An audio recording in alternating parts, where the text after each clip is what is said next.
Hello everyone. Thank you for assisting our magnetics user meeting today. And what follows now is the technical part of it. I want to show you about a new feature.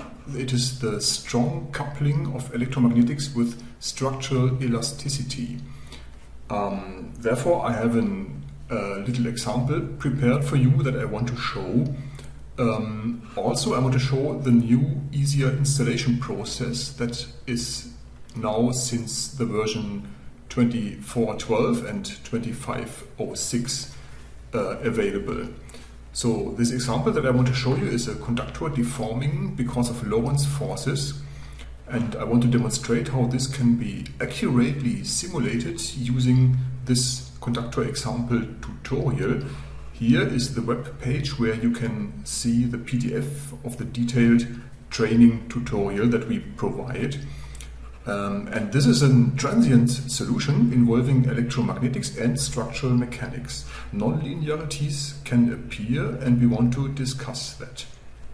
So I start with this tutorial. So I open the web page for magnetics. And there, in the English version, we see here in training, tutorials, we have these tutorials, and we now go to the coupled with elasticity tutorial. And here we have this tutorial, we have deforming conductor, we have dynamics of 3 conductors, and this is what I want to go through now, or a part of this is what I want to go through now. So this is the picture. You see here we have the download link. So I first go to this download link. So it is downloaded now. And so here in this folder is our zip archive that we copy and go into the folder where we work in. So this is the work folder now. Huh? Okay, and like always, we simply extract this zip archive, and we see that now in this folder we are having a start folder and a complete folder. The complete folder contains the complete sim and fem model and also the results, and the start folder contains only the model that we start with, so the cut model. So this is what I want to use. Okay, so then let's start NX. So I use the latest version, NX 25.06, but these features are available now since version 24.12, so the one that was prior. So, but first I want to have a look on the new installation process of magnetics. It is quite simple. The new installation process of magnetics is as follows. You go to, this is the view of my installations. So here in this folder are my NX installations. You see here are all the NX versions that I have on my computer. Of course, probably you only have one of these, for example, this one or this one. Okay, and then here I have copied the zip archive of the installation of magnetics. So this is the one that you get from the website, and this one, it must be extracted, of course, so you get a folder that contains the installation of magnetics. And this is all you have to do. Now you do only one additional step in NX. So here in NX you go to the customer defaults, so file utilities customer defaults. So, and there in the simulation group, where is simulation? Here is simulation. In simulation and in pre-post. So there you have this environment register, and at the very bottom there is now a new thing. The new thing is this solver add-on, and this is now responsible for the installation. So if you activate the solver add-on, and if you key in this folder, so the folder to the NX installation, so this one to the NX magnetics folder, so this folder, and additionally the version that you are using. So now I'm using NX2506. So this must be there, and then everything is complete. NX magnetics is available then. So this is what I already did, and now I go through this process. So I open this CAD model, and let's see how to deal with this. So we see this is a model containing 3 conductors and an air volume around it. This one. Okay, so let's start. Application pre-post, like always, and creating a new FEM and simulation.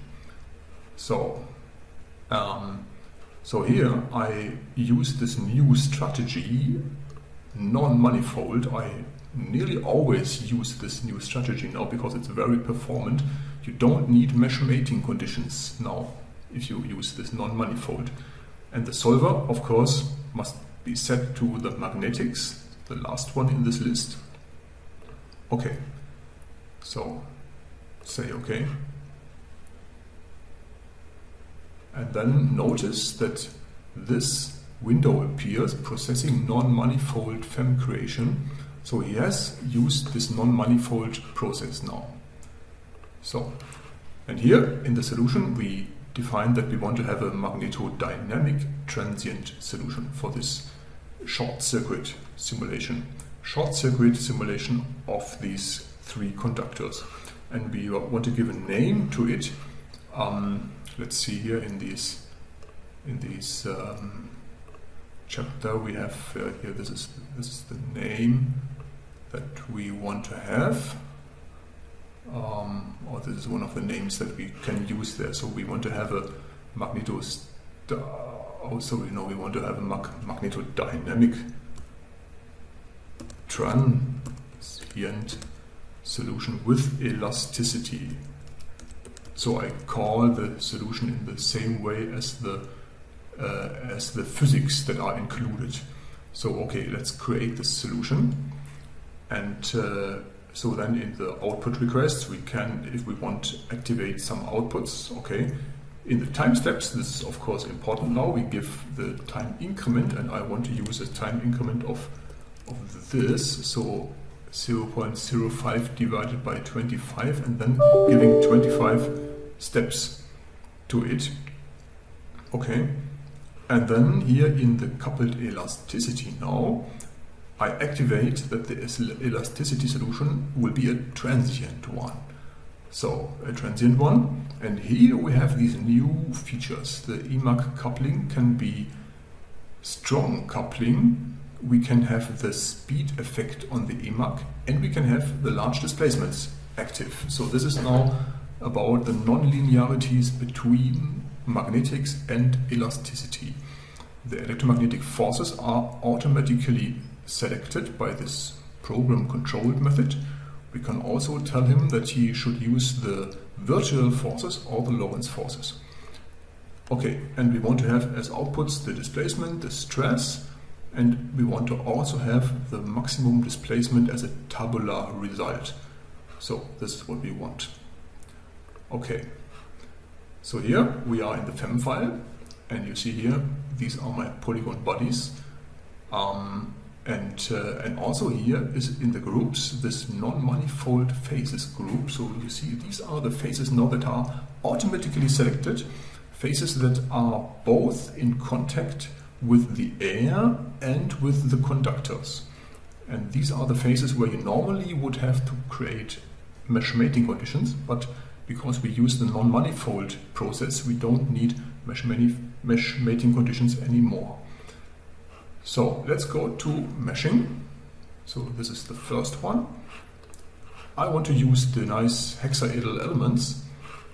So take this one, a number of 30, the automatic element size, 30 layers. And the same one for this one. The same for this one. Okay, let's make it a little bit light. Yeah, I will have to do this twice. So you can see these elements now nice. Okay, so nice hexaedral elements that are of course very accurate. Okay, and then the last one is the air that we need. So take the air mesh and an automatic mesh size of it. So, and you see here the air is meshed. It's a coarse mesh. In practice, of course, you would make a smaller mesh to get more accurate results. But you see here that the nodes are connected from the air to the conductors, and this is done without mesh mating conditions, just because of this non-manifold feature that we use here. This is very performant. Okay, let's give some material properties to our conductors first. Conductor first. This one, I want to use a material. The simplest way now is to use the built-in material. Then you have a small list of simply predefined materials. So this one, and the same for the second one. A built-in material is the simplest, copper, and the third one also built-in copper material. And you see here in elasticity solutions, this is already the default that this active button is there. So this conductor will be used in elasticity solutions, and it will have a shape function of second order, so a high quality shape function. So, and the last one, for the air, we need a fluid physical, not a solid physical. So let's create one and also use the built-in material, and the first one is air. And yes, and here for the air, we activate now in the active in solution this little button, elasticity. This is a trick. This means we also want to deform the air volume in the elasticity solution, and this is only for higher quality results, because if we deform the air, then the field that is also computed in the air, of course, will be deformed too, and this will give us possibility to use the large displacement feature that we later will discuss.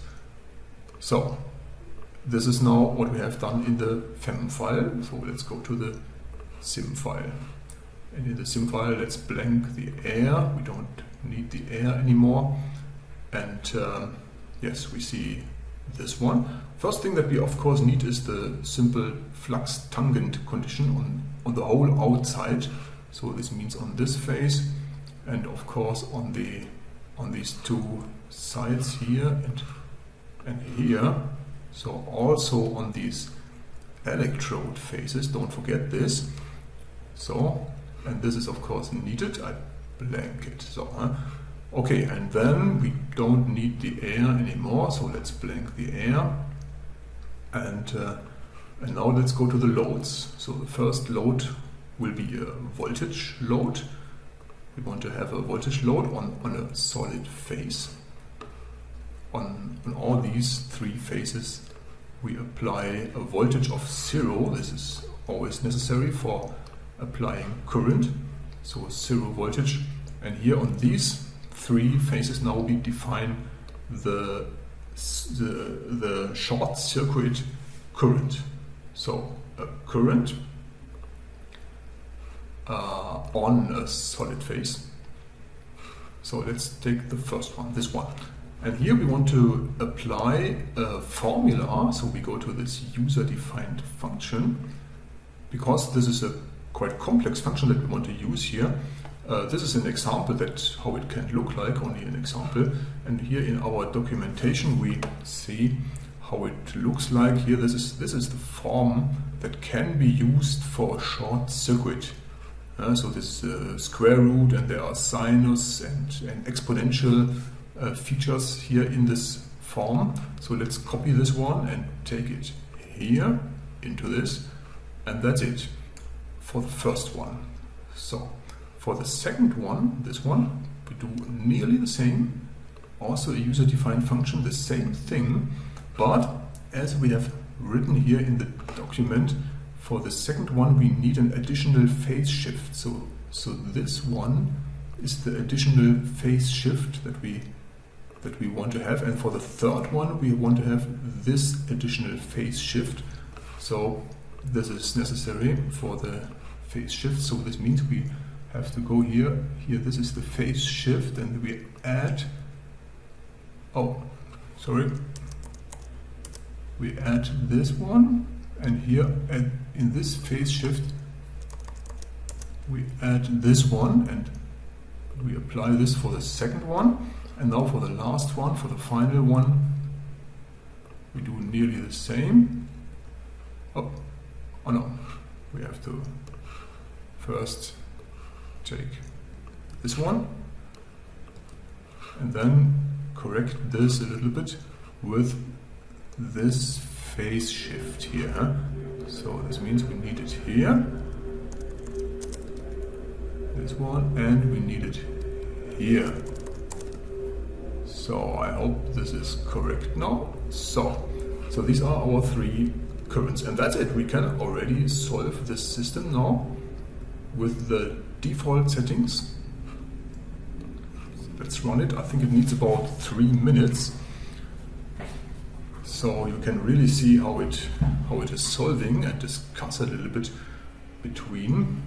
So the solver is starting, and so everything is fine, okay. And why not already having a second solution running? So we can simply take this first one and make a clone of it, and now try out, I give another name, what would this large displacement do? So let's call this large displacement, or maybe only large displacement, like this. Huh? So, and if we here simply activate now this feature in the coupled elasticity, large displacement, in former versions we have named this bidirectional. We have now renamed this to large displacements because this is a more accurate name. So what does this do? It will move the nodes after each time step to the new positions. The new positions that are computed by the elasticity solution. So the elasticity solution gives new positions to the nodes, and these new node positions are then really taken and used for the following magnetic simulation. So let's do this and solve this second solution also. So we have two solutions now running in parallel, and we see here in this little job monitor we can also check this. We can, for example, take the first one, job information. Then I see that this first one now is at step 16. We have 25, so it's taking a little bit time.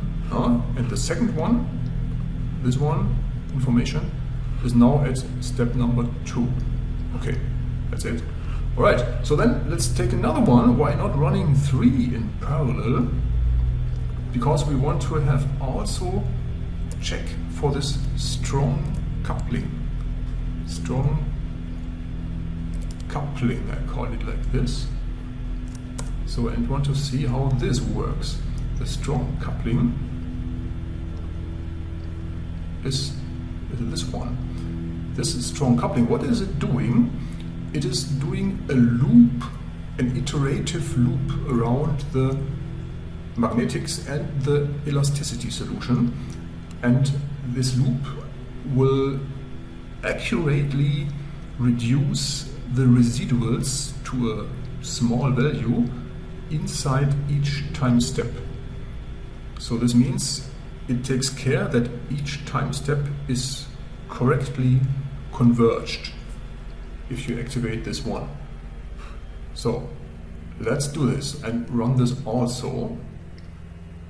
And we see here in the job monitor that the first one has already finished. and now these other two are running in parallel. Let's check for this one how far he has become. Now he is at step number 13. Okay, that's good. And this last one now has started. There is still no step completed for this one. Okay, but now the last one that I want to do is another one. Let's make another clone and now activate the speed effect. The speed effect, that is a quite special thing. This means that, let's go into the solution first. So the speed effect sometimes is important. This button here, speed effect on Emag, if I activate this, you must know that moving conductors or oscillating conductors produce damping forces, damping Lorentz forces. So that means if these conductors are moving quite fast, they will produce extra forces, and these forces are in opposite to the Lorentz forces, so they reduce the Lorentz forces. And if I activate this effect, we will have this effect in our solution now. So let's do it also, and also run this one in parallel and see how it starts. And we can already have a look into the first model, because the first one is already completed. And let's do that. So the first one, let's go to our first one. So the one here, let's open this first result. You see here in these post-processings we have graph results of the displacements like we have requested, and we have these time results here, and we have the displacement, we have the mechanical stress and the magnetic flux density. This is what we have requested. Let's first maybe go to the magnetic flux density. Okay, we see this is how the magnetic flux density looks at the beginning. Maybe go to arrows. So we see how the flux is rotating around the conductors. Okay, then let's have a look at displacement. And displacement, now shown with arrows, now better go to the contour plot, shows this result. And maybe let's make an animation over the iterations to see what happens here. Oh, I see something is wrong. I have forgotten the constraints. That's bad. That's bad. You see, they are simply moving without being constrained. Okay. I'm sorry for that. So what do we have to do? We have to first stop these two solutions. So these last two. How do I stop this one? Go to edit solver parameters, runtime options, and kill the solver. So this one is stopping now, and the same for the prior one. Go to edit parameters, runtime options, and kill the solver. And so these are stopping now. And we have forgotten constraints. Let's do this. Constraints in this first solution. Let's start with the constraints, elasticity constraints. Let's blank the loads, not on faces but on edges. Blank the loads and make all degrees of freedom fixed. So, and use this edge, and this edge, and use these three edges here also. So this edge, and this edge. So, okay, and run this solution again. Sorry for the delay.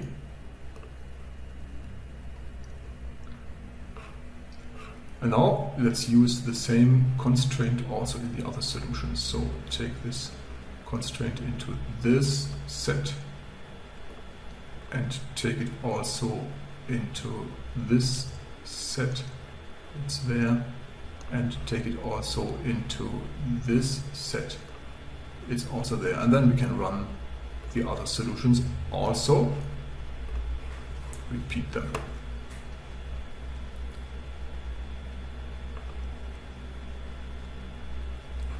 So, and the third one, we run them all together, and my little computer here, my little laptop where they all solve, is quite heavily working. If I run 4 jobs in parallel.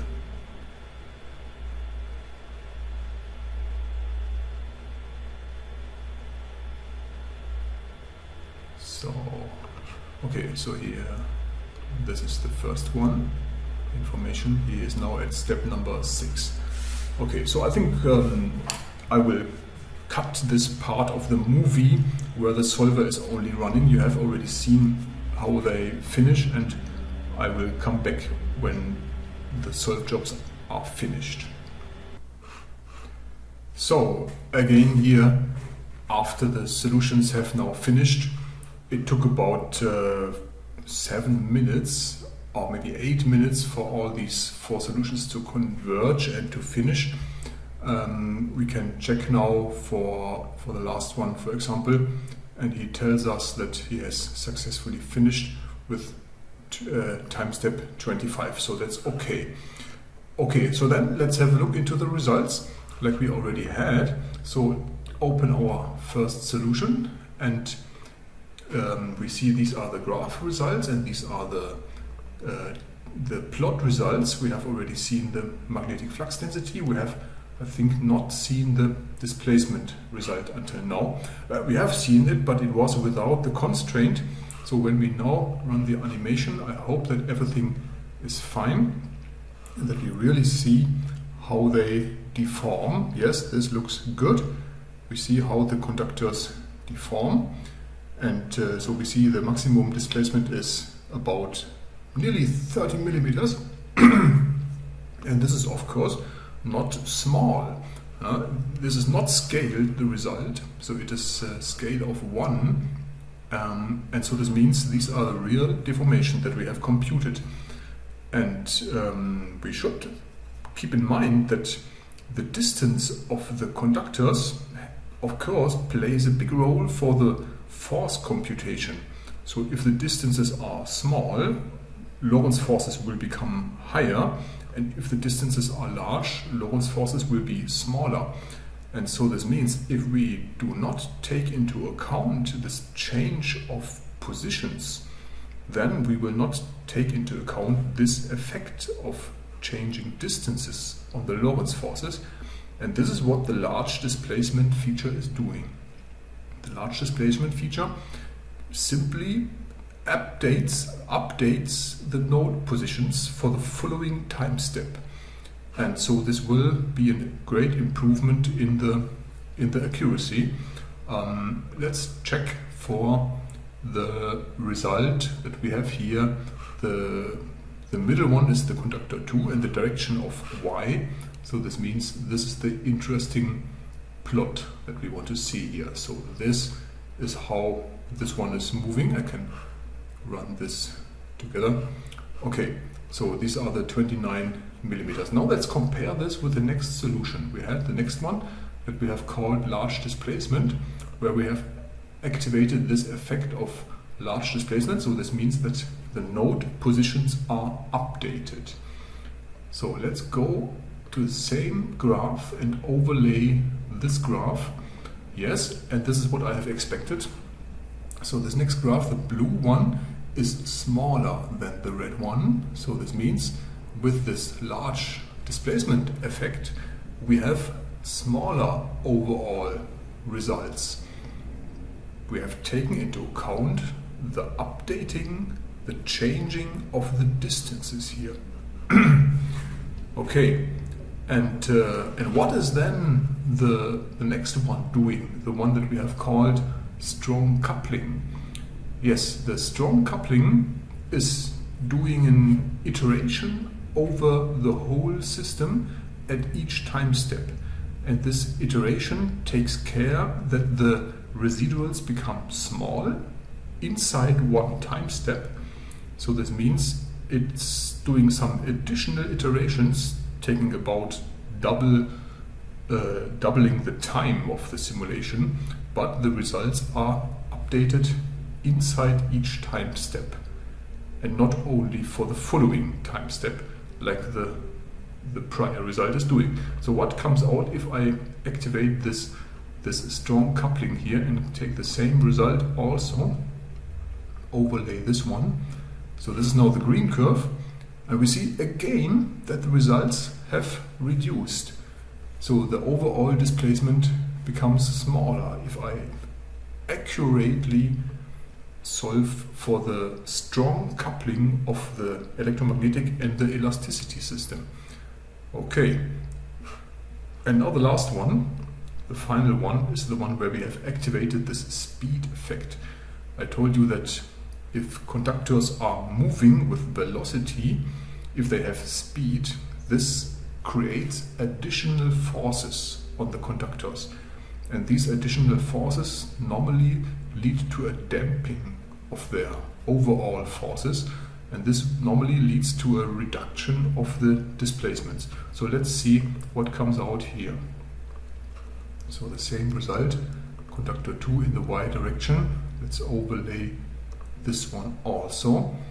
And we have got a new curve here, the last one, and this is quite near to the prior one. So you see this one is the one with speed effect, and this is the one without speed effect. So we see that this speed effect in this case plays only a small role. In other cases, if you have higher velocities, higher frequencies, for example, more movements, this can also be a bigger case, a bigger effect. Yes, and I think this is what I wanted to show you for this example. So these effects are nonlinear effects that can appear between the elasticity and the electromagnetic solution, and we have captured them. Let's go to the final solution and see here in the coupled elasticity. These are the nonlinear effects: strong coupling, speed effect on Emag, and large displacements that we can all activate or not activate. Yes, so far for this technical example. If you have questions, of course, let me know and we go in a more detailed discussion then. Thanks for listening and watching, and yes, let's take care. Bye bye.